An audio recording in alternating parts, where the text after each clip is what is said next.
What is architecture? Okay. I think architecture is the discipline that speculates on the real through the possibilities of our built constructions.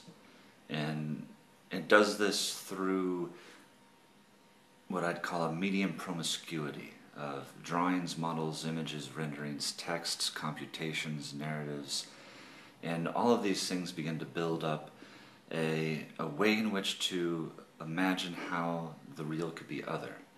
And it is through these mediations that the architect acts. These can include a building, but it doesn't necessitate that final building. It's actually just much more important that the architect or architecture takes its speculations seriously in terms of how they affect reality. So you would say that the building starts to be architecture if it has this reflection in it? Or? I'd say that there are architectures and architectural ideas that exist that are not built. And a building can be architectural. And I guess at a certain level, the distinction is not yet something that I think we can make where we can walk around and say, this building here is a shed and thus it's not architecture, this building over here is a cathedral and is architecture.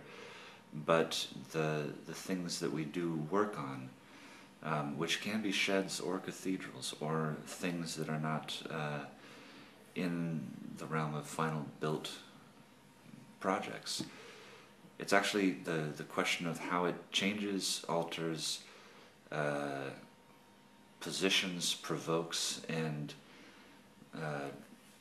expands the discipline of architecture, which is more than and includes the final built work. And so this is already what architecture can do, I suppose? I guess it is what architecture can do. Architecture can offer that possibility to be other, which is how it works out of aesthetics. I think that basically architecture does work through aesthetics to begin to provoke the possibilities of inhabiting the world in different places, in different ways, in different modalities, but it also, through that, begins to provoke, I guess the closest I could say is it's a political project. It forces you to make decisions about how you behave and how you behave with each other and how you interrelate to things of the world. And it initiates those things through aesthetic questions. So the politics of architecture are based on its aesthetic positions and its aesthetic provocations. And I guess this question that comes back to the real is that it takes reality as it exists and how we see it and how we know it and how we describe it through conventions, and challenges those to be other than what we could know, other than what we believe to be the reality of our world. And through that estrangement, it begins to provoke other possibilities. I guess I'd say this is not a utopian dream. This is not a utopian scheme, that it is grounded in how we adjust and affect reality. And do you think that this effect can also be perceived by people who are not trained in any way in architecture? Yes, I think it can. And the issue there maybe is that, maybe this is already leading into the next question, but there is a disciplinary expertise. There are things that we as architects know about architecture and about how to design it, argue it, conceive it, and then through that also perceive it, that is specific to the ways in which we have been trained and the time that we have spent mastering the mediations and skills that's necessary to practice architecture. But the way in which an architecture affects reality is not necessarily bound to only those things which are internal to our disciplinary expertise. That it can change the world in ways that everybody will notice. Now, will they interpret that in the same way that an architect will? No. But if you compare it to many other aesthetic disciplines, from cooking to painting, there's effects that cooking and painting can have on people who are not experts in chefs or expert painters themselves. even though they may not be able to describe exactly what is going on in the same critical language, the questions of how their situations of the world are being shifted are absolutely apparent. So how do you position yourself in this course? I position myself as a person who works through aesthetics to try to provoke and try to challenge conventional understandings of the real.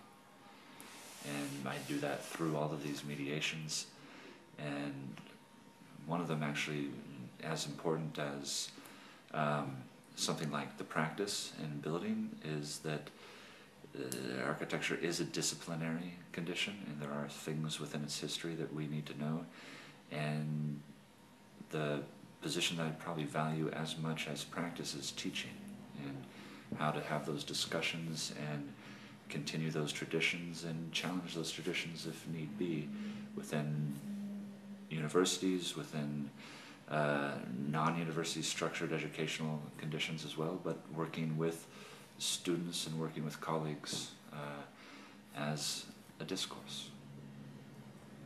And do you have a preferred design method? Well, this is a tricky one, right? Because this is something that changes through time, and I think it's good that these kinds of things change through time, because you don't want to be exactly the same architect or the same person that you are now. You develop. But to answer the question and not to evade the question, the way in which I deal with design currently right now is through a process of what I would call object estrangement through defamiliarization. So I begin with objects of the everyday, and those objects can be anywhere from things that we handle with our hands to a building to a city, and from the situation in which it becomes familiar, I work typically through 3 iterations of defamiliarization. The first one around questions of form and figure,